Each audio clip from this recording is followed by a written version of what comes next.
短短的歌可以放进78版唱片3分钟以内的这样的短歌，同时西方的乐器为主，叫做流行歌。是因为以前的唱片一面容纳3分钟，另外一面有3分钟，所以一张唱片有6分钟。什么叫做蓄音器？声音储蓄起来的机器叫做留声机。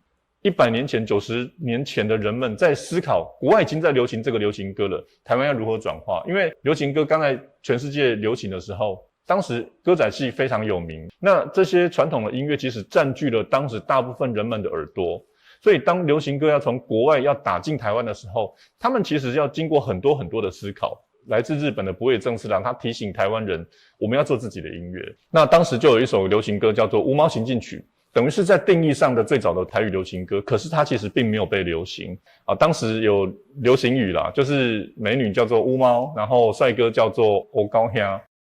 林泰威老师想说什么？订阅点亮大稻埕频道。